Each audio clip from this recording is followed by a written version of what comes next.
Cirque Du Soleil is the largest contemporary circus in the world, with over 4,000 employees and $850 million in annual revenue. However, in 2020, Cirque filed for bankruptcy after the pandemic forced them to shut down all of their shows. While that may seem like a very unfortunate twist of fate, the problems that led to their bankruptcy began long before COVID ever did.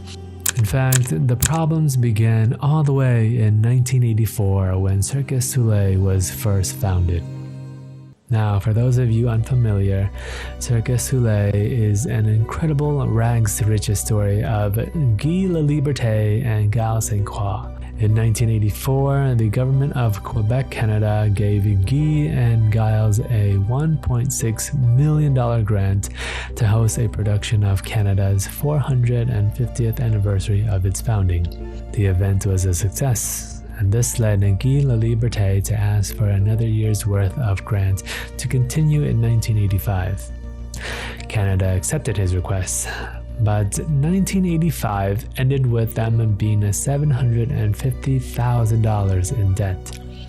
They invested too much and too fast on improving the production quality of their shows. This risky style of investing to improve their shows was a habit that Cirque du Soleil never got rid of.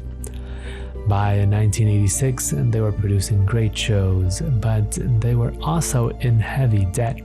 You took Cirque du Soleil to California. Yes, 1987. And that was a huge risk.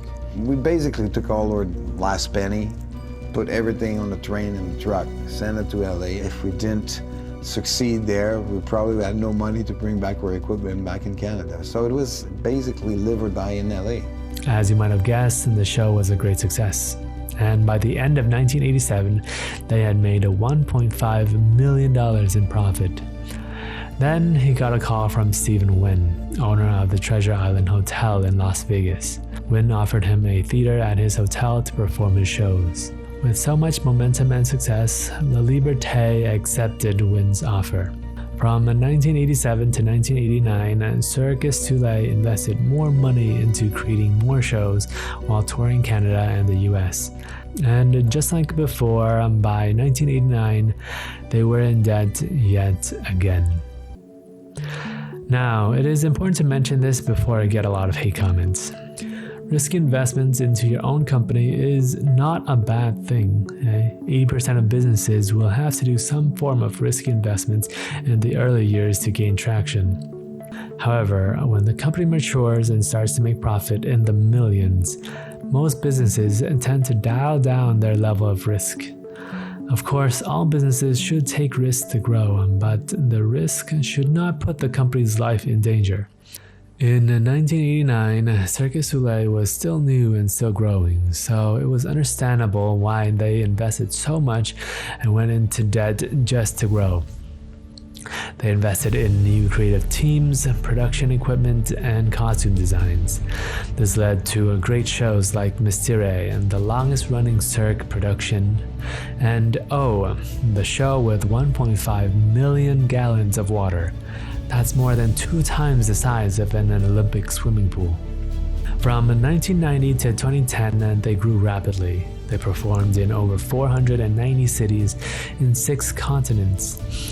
However, in 2009, problems began to appear.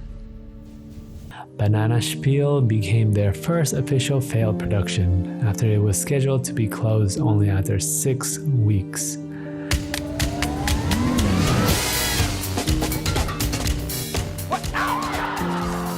And if we take a closer look, we can see that the cancellation of the shows is directly related to how many shows came out the same year.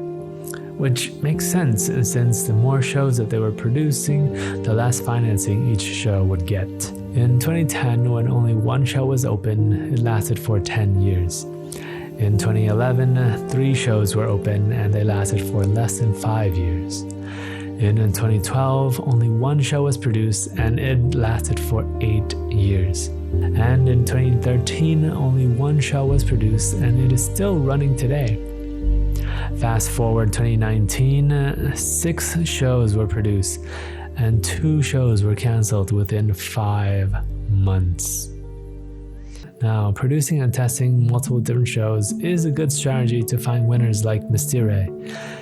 But the problem was that they were not profitable even after 25 years in the business and being the #1 circus in the world. In January 2013, Cirque announced that it would lay off 400 of its 5,000 employees because 2012 was not a profitable year, even though they had their most ticket sales ever with over $1 billion in revenue. How crazy is that? Even in their best-selling year, they were not profitable. And this situation didn't get any better. In 2015, the founder Guy Laliberté sold 90% of his shares in Cirque for $1.5 billion. This was probably the first clue to their decline. As a person, I truly don't believe in second-generation entrepreneurship. Okay, what I've seen out of some friends who had to live that, it's a personal thing. On the top of that, I engage with conversation with some of my children, which one is there in the back, and they have their own passion. And as a father, I want to be able to support their passion, not only financially, but in terms of presence, in terms of guidance, in terms of transfer of knowledge. Is this not what it is about in life and the relationship, family? I want to live that. He said that he wanted to retire and support his kids, but there are many ways to retire without selling 90% of your shares. He could have easily sold 60% or 75% of his shares and stepped down from the board, but still holding some portions of Cirque Du Soleil. Instead, he sold 90% of it. That is someone with plans to exit the company. In February 2020, 1 month before they shut down for COVID, Guy sold the other 10% for $75 million, which is 65% less than what he would have gone in 2015.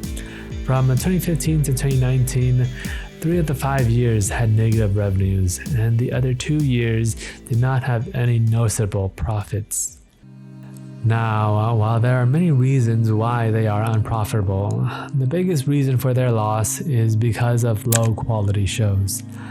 Low quality shows lead to low ticket sales, which leads to canceled shows. This is a big deal because each show costs millions of dollars to produce. From the writers, to the directors, to the performers, to the costume designs, to the stage designs, all the shows cost anywhere from $3 million to $100 million to stage. Therefore, any show that gets canceled is a huge financial blow. So with so many shows canceled, it is not surprising that they are not profitable. One of their acrobatic performers posted, "Cirque failed all their employees. The CEO is a marketing guy and doesn't understand how to run a financially successful business." TPG, one of the companies who bought the shares of Cirque Du Soleil, only cares about making the company look profitable by cranking out as many shows as possible, as quickly as possible, no matter how bad they are. There is no artistic vision. This is the risky type of investments that they've been doing their whole life. Always wanting to do more shows, thinking that the more that they make, the more likely they would get a winner. While that strategy might have worked in the beginning of their company, taking consistently dangerous risks will eventually lead to bankruptcy. That was why in the middle of 2020 they filed for bankruptcy, citing a debt of $1 billion. So after 35 years, $1 billion in debt, and no massively profitable year, it is pretty clear that the problem lies with the management and their risk-taking actions.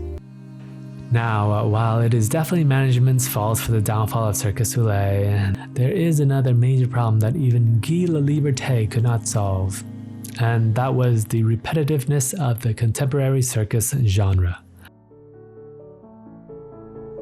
So contemporary circus is very, very physical. It uses all of the tricks of the trade of circus. So you get the aerial work, you get the wheel, you get just those thrilling, scary moments of actually be worried for the safety of the performers. But the important thing about contemporary circus is it also has a narrative. So it has a story, and very often also has a sense of humour. So it merges those tricks and extreme skill sets with a good night out, where you're actually like a piece of theatre. You've got a beginning, a middle and an end. The show put up by Cirque Du Soleil has dazzling lights, fantastic music, and jaw-dropping acrobatics. It was nothing people had ever seen before. They were the frontier in defining what a contemporary circus should be. However, what made them so great was also the reason for their decline. As a contemporary circus, there was only so much that they could do to improve on the acrobatics. This was their problem. People who saw their show once thought that other shows would be the same, with similar stunts, similar music, and similar light shows. One critic calls it always different, always the same. At its best, Lucia marshals a genuinely awesome spectacle that lives up to its dreamy title. But none of it feels toweringly original. Although they are a form of art, they have one big distinction from the theater and ballets, and that is story.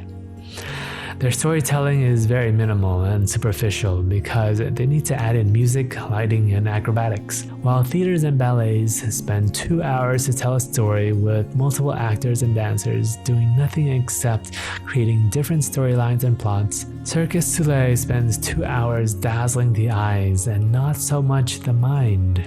A review from the New York Times says that their shows are too formulaic for their own good. Cirque could focus more on storytelling, but a more focused story plot would mean a less circus-related performance, and Cirque du Soleil would probably lose its identity.